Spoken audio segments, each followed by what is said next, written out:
Hello everyone and welcome back to the YouTube channel of MadCamp Classes, and today in this video we are here to discuss one very important topic, one very genuine question that you all are thinking nowadays. Information about the upcoming CSIR NET exam, that the upcoming CSIR NET exam will be held in May or June 2023.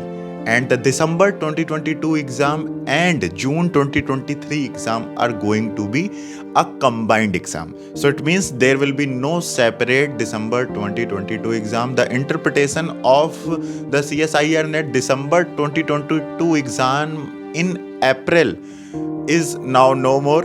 So the information that we have, the latest information we have is that मई जून में exam होगा अपना, जिसमें दिसंबर 2022 और जून 2023 दोनों के exam को एक साथ कराया जाएगा।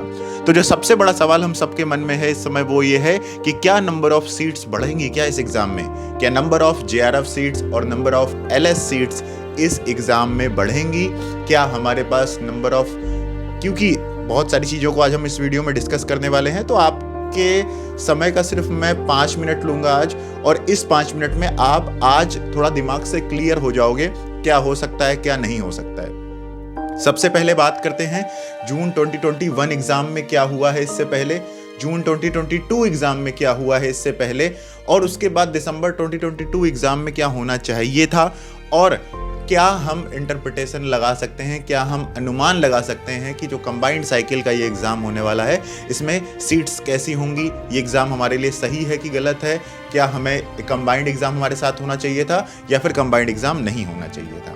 तो सबसे पहले 1 बाय 1 चीज़ों को देखते हैं और क्लियरली समझना शुरू करते हैं। सबसे पहले अगर मैं बात करूं आप सभी से जून 2021 एग्ज़ाम की, तो जून 2021 एग्ज़ाम में जो टोटल नंबर ऑफ सीट्स और JRF आई थी, मतलब कितनी JRF सीट्स आई थी, कितनी LS सीट्स आई थी, अगर उनको हम लोग डिस्कस करें तो जून 2021 में देखिए, एक तो CSIR NET की तरफ से जो JRF सीट्स थी वो 873 थी, और UGC की तरफ से जो JRF सीट्स होती हैं वो हमेशा फिक्स रहती हैं, 3300 ही रहती हैं, और JRF ओनली सीट्स जो थी वो 54 थी। इसका मतलब है अराउंड 4200 के अराउंड आपकी JRF सीट्स थी जून 2021 एग्जाम में, और जो टोटल नेट के लिए जो सिर्फ और सिर्फ लेक्चररशिप की सीट्स थी वो 3452 सीट्स थी। तो टोटल जो सीट्स थी जून 2021 एग्जाम में वो थी 7679। ओके, इसी के बाद जो अगला एग्जाम हुआ जून 2021 के बाद दिसंबर 2021 में कोई एग्जाम नहीं हुआ, मतलब जून 2021 का एग्जाम अगले साल 2022 में कब हुआ जाकर, जनवरी फरवरी के महीने में हुआ जाकर। तो इसका मतलब है दिसंबर वाले एग्जाम की तो कोई बात बची नहीं। अब दिसंबर 2021 का एग्जाम नहीं हुआ, तो जब जून 2022 का एग्जाम हुआ था तो उसमें सीट्स बढ़कर आनी चाहिए थी। क्या ऐसा हुआ? इस चीज को अगर हम देखते हैं सामने तो ऐसा नहीं हुआ।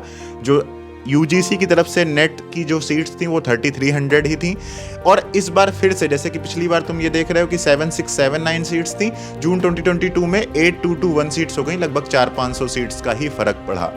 इसका मतलब है दिसंबर 2021 का एग्जाम नहीं हुआ, लेकिन फिर भी जून 2022 में सीट्स नहीं बढ़ाई गई। लेकिन इस बार क्या हो रहा है, इस बार अब हमारे पास एक नई चीज आ रही है। नई चीज हमारे सामने क्या आ रही है कि इस बार UGC नेट ने जो ये नोटिफिकेशन, जो ये ट्वीट आपके सामने दिख रहा है, इस ट्वीट के माध्यम से उन्होंने एक चीज बोली है कि ये जो एग्जाम है ये कंबाइंड साइकिल बोला जाएगा इसे। ये एग्जाम जून 2023 और दिसंबर 2022 के एग्जाम को कंबाइन कराकर कराया जाएगा। तो ये पहली बार ऐसी बात कही जा रही है कि कंबाइन कराकर क्या नाम है एग्जाम कराया जाएगा। तो कंबाइन कराकर एग्जाम कराया जाएगा, इसका मतलब है कि सीट्स नेट और LS की बढ़ाई जा सकती हैं, और टोटल सीट्स जो होंगी वो टोटल सीट्स 16000 सीट्स हो सकती हैं, और हमारे पास UGC की जो 3300 सीट्स आती हैं वो 6600 सीट्स आ सकती हैं। और इसी तरीके से जो नंबर्स तुमको ये जून 2021 और जून 2022 के दिख रहे हैं ना, ये टोटल डबल हो जाएंगे, और 8000 के आसपास जो नेट और JRF की टोटल सीट्स आती हैं वो 16000 आ सकती हैं, और आने की संभावनाएं ज़्यादा हैं। इसके दो मेन रीज़न है। पहली बात कि इस बार जो एग्ज़ाम था अपना इससे पहले वाला एग्जाम कब हुआ? सितंबर 2022 में। जून 2021 का एग्जाम कब हुआ? सितंबर 2022 में एग्जाम हुआ। तो सितंबर 2022 में जब ये एग्जाम हुआ तो इसका मतलब है कि अपने पास टाइम है कि दिसंबर वाला एग्जाम कराया जा सकता है, दिसंबर 2022 वाला। लेकिन ये लोग नहीं करा रहे हैं। पिछली बार जब एग्जाम ऐसी सिचुएशन आई थी तो जून 2021 का एग्जाम एक्चुअली सितंबर में ना होकर जनवरी फरवरी में हुआ था जाकर 2022 में। इसका मतलब है कि जनवरी फरवरी में लोगों ने अपना एग्जाम दिया और जिन बच्चों को जून 2021 का एग्जाम भरना था, फॉर्म भरना था, जिन बच्चों को दिसंबर 2021 का एग्जाम फॉर्म भरना था, ये दोनों अपना फॉर्म फिल कर पाए क्योंकि फॉर्म फिलिंग दिसंबर के महीने में हुई। आ रही बात समझ में? तो इसलिए नंबर ऑफ कैंडिडेट्स जो जून 2021 के एग्जाम में और जून 2022 के एग्जाम में जो नंबर ऑफ कैंडिडेट्स थे उसमें ज्यादा नंबर ऑफ चेंज नहीं आया क्योंकि एग्जाम होता रहा। मतलब जब भी हुआ तो थोड़ा देर से हुआ, ऐसा नहीं हुआ कि बहुत सारे वेट कुछ ज्यादा हो गया हो। मतलब 10 महीने 12 महीने का वेट नहीं कराया गया। लेकिन अब सिचुएशन क्या है कि दिसंबर के एग्जाम को देने के लिए बहुत सारे बच्चे वेट कर रहे थे। दिसंबर के एग्जाम को देने के लिए बहुत सारे बच्चे वेट ऑलरेडी कर रहे थे। अब जून में अगर एग्जाम कराएंगे तो इसका मतलब है कि जून सेगमेंट के अब और बच्चे आएंगे ना जो एमएससी पास करेंगे, या फिर और बच्चे आएंगे जो एमएससी में एनरोल कर जाएंगे।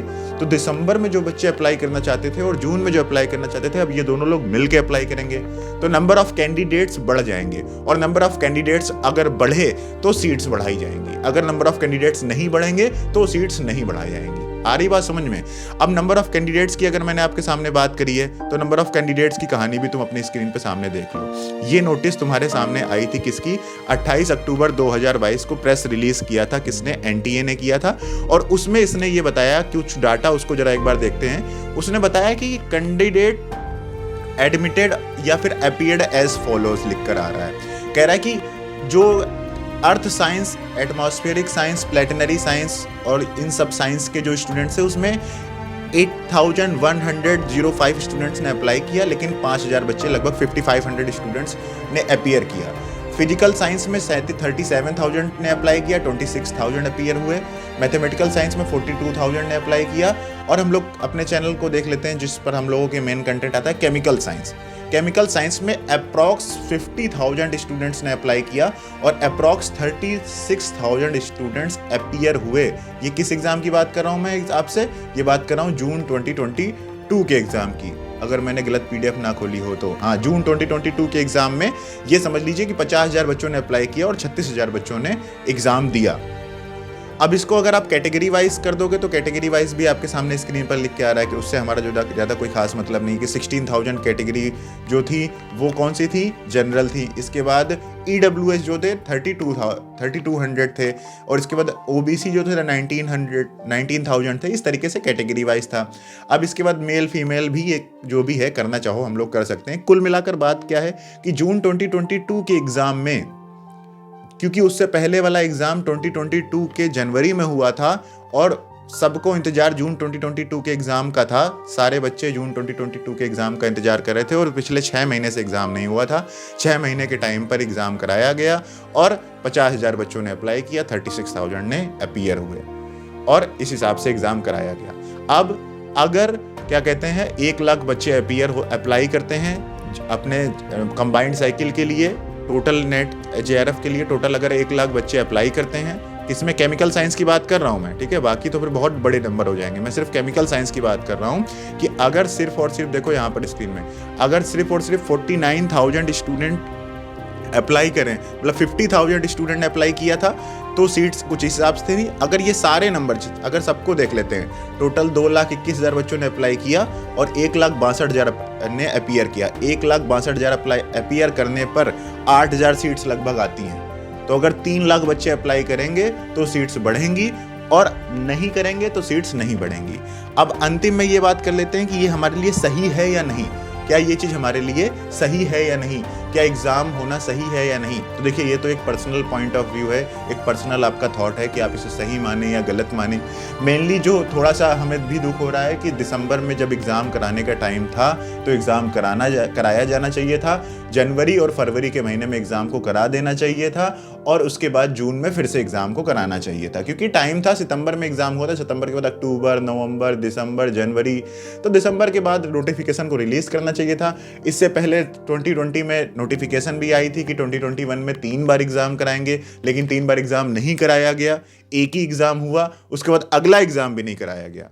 मतलब सिर्फ और सिर्फ 2022 में 2 एग्ज़ाम हुए, जिनमें से एक एग्ज़ाम पिछली साइकिल का था, और 2022 में देखा जाए तो एक तरीके से एक ही एग्ज़ाम हुआ। तो 2020 में सिर्फ एक बार एग्ज़ाम हुआ CSIR नेट का, 2021 में सिर्फ एक बार एग्ज़ाम हुआ, इसके बाद 2022 में भी सिर्फ एक बार एग्ज़ाम हो रहा है। अब 2023 में 3 एग्ज़ाम होते, लेकिन अब फिर से 2023 में 2 ही एग्ज़ाम हो रहे हैं। तो 2022 में सीट्स बढ़नी चाहिए, तब तो ठीक है। और सीट्स बढ़ेंगी तभी जब, सीधी सी बात है, तुक तो तभी बनेगा ना जब सीट तभी बढ़ाई जाएंगी जब नंबर ऑफ कैंडिडेट्स बढ़ेंगे। तो ये मेरा पॉइंट ऑफ व्यू था, ये सिर्फ और सिर्फ मेरा पर्सनल पॉइंट ऑफ व्यू था। हो सकता है, उम्मीद करता हूं कि आप इन सारी बातों से सहमत होंगे। अगर आप इन सारी बातों से सहमत हैं या नहीं भी हैं, तो आप कमेंट करके जो भी आपके पॉइंट्स हैं उनको आप प्लीज़ क्या नाम है डिस्कस करिए, नीचे कमेंट सेक्शन में उनको कमेंट करिए, और उसके अकॉर्डिंग मैं जो भी जेन्युइन रिप्लाईज हो सकूँगा वो करूँगा, आपके जेन्युइन रिप्लाईज आपको करूँगा। इसके अलावा अब हम यही कर सकते हैं कि हमें एक नए सिरे से आज से जनवरी से लेकर मई तक, क्योंकि मई एंड में एग्जाम होगा, अब क्लियर है, मई जून बोला है ना, तो बीच में कराएंगे, तो मई एंड या फिर जून के फर्स्ट वीक में एग्जाम होगा। तो हमारा ये कर्तव्य है कि हम 15 जनवरी से लेकर 15 मई तक अपने सिलेबस को एक बार फिर से एक नए सिरे से, एक नए तरीके से, एक नए जोश के साथ अच्छे से तैयार करें। और सीधी सी बात है, अगर कैंडिडेट बढ़ेंगे तो कंपटीशन बढ़ेगा, कंपटीशन बढ़ेंगी तो सीट बढ़ जाएंगी, और अगर कैंडिडेट बढ़े ही ना तो फिर सीधी सी बात है, जैसा एग्ज़ाम होता था वैसा ही होगा। बाकी एग्ज़ाम हो जाना चाहिए था, नहीं हुआ है। अब नोटिस तो आई गई है, अब फालतू का हम लोग कुछ करेंगे आंदोलन ये वो, उसका कुछ फ़र्क पड़ता है नहीं।